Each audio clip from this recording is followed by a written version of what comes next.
वक्त और अचानक खून से लथपथ एक यात्री, धारदार हथियार से हमला और जान बचाने के लिए ट्रेन के टॉयलेट में खुद को बंद करना पड़ा। लेकिन कहानी यहीं खत्म नहीं होती, क्योंकि जिस शख्स पर हमला हुआ वह कोई आम यात्री नहीं बल्कि वही आशुतोष ब्रह्मचारी हैं, जिन्होंने शंकराचार्य स्वामी अभिमुक्तेश्वरानंद पर यौन शोषण का केस दर्ज कराया। अब सवाल ये है कि क्या ये सिर्फ ट्रेन में हुआ हमला है या फिर किसी बड़ी साजिश का हिस्सा। नमस्कार, आप देख रहे हैं हेडलाइन फोकस और मैं हूं आपके साथ सची सिंह। प्रदेश में इस वक्त बेहद सनसनीखेज खबर सामने आ रही है, जिससे राजनीतिक और धार्मिक दोनों हलकों में हलचल मच गई है। श्री कृष्ण जन्मभूमि मामले में वादी और शंकराचार्य स्वामी अभिमुक्तेश्वरानंद के खिलाफ यौन शोषण का केस दर्ज कराने वाले आशुतोष ब्रह्मचारी पर चलती ट्रेन में जानलेवा हमला हुआ। बताया जा रहा है कि गाजियाबाद से प्रयागराज जा रही रीवा एक्सप्रेस में सुबह करीब 5 बजे फतेहपुर और सिराथू स्टेशन के बीच अज्ञात हमलावर उन पर धारदार हथियार से हमला कर दिया। कथित तौर पर उनकी नाक काटने की कोशिश की और आशुतोष ब्रह्मचारी को अपनी जान बचाने के लिए ट्रेन के टॉयलेट में खुद को बंद करना पड़ा। घायल अवस्था में प्रयागराज पहुंचने के बाद उन्होंने जीआरपी थाना में एफआईआर दर्ज कराई और इस पूरे मामले के पीछे एक बड़ी साजिश होने का आरोप लगाया। आशुतोष ब्रह्मचारी का दावा है कि उनकी नाक काटने के लिए 21 लाख रुपए के इनाम की घोषणा की गई।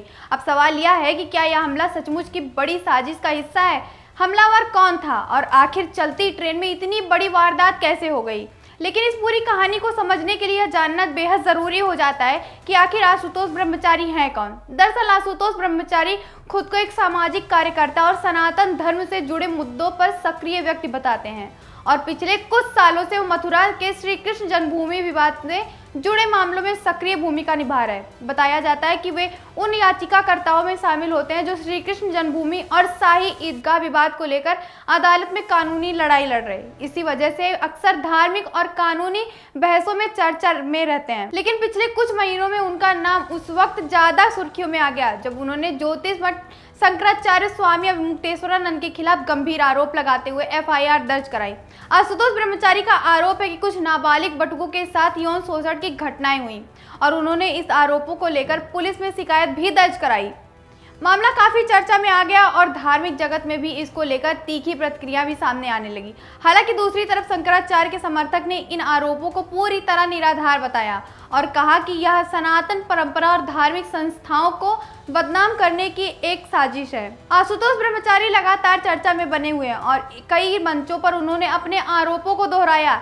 यही नहीं, आशुतोष ब्रह्मचारी का यह भी दावा है कि वे कई अन्य धार्मिक और सामाजिक मामलों में भी आवाज उठाते रहे और अलग अलग मामलों में उन्होंने कई लोगों के खिलाफ शिकायत और आरोप भी लगाए। जबकि उनके समर्थक कहते हैं कि वे सिर्फ उन मामलों को सामने ला रहे हैं जिन्हें बदलने की कोशिश की जाती है। इसी विवाद के बीच अब उन पर हुए जानलेवा हमले ने पूरे मामले को और भी ज्यादा संवेदनशील बना दिया।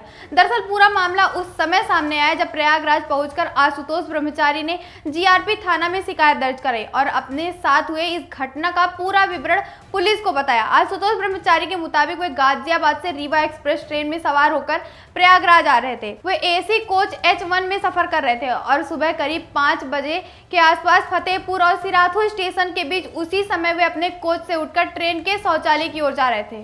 तभी अचानक एक अज्ञात व्यक्ति ने उन पर धारदार हथियार से हमला कर दिया। आशुतोष ब्रह्मचारी का कहना कि हमलावर का सीधा निशाना उनकी नाक थी और जिसे पूरी ताकत से वार किया गया।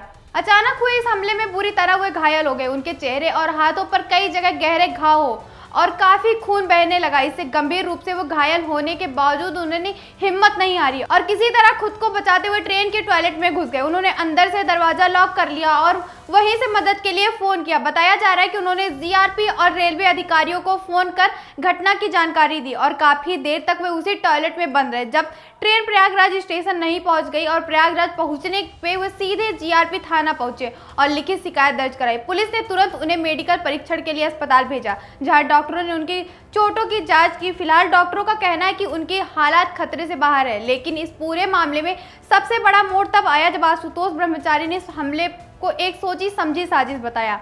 उन्होंने सीधे तौर पर शंकराचार्य स्वामी अभिमुक्तेश्वरानंद पर इस हमले की साजिश रचने का शक जताया है। आशुतोष ब्रह्मचारी का दावा है कि उनकी नाक काटने के लिए पहले से ही 21 लाख रुपए की इनाम घोषणा की गई थी और यह हमला उसी घोषणा का परिणाम है। उनका कहना है कि वे पिछले कई महीनों से शंकराचार्य स्वामी अवमुक्तेश्वरानंद के खिलाफ कानूनी लड़ाई लड़ रहे हैं और इसी वजह से उन्हें लगातार धमकियां मिल रही थी।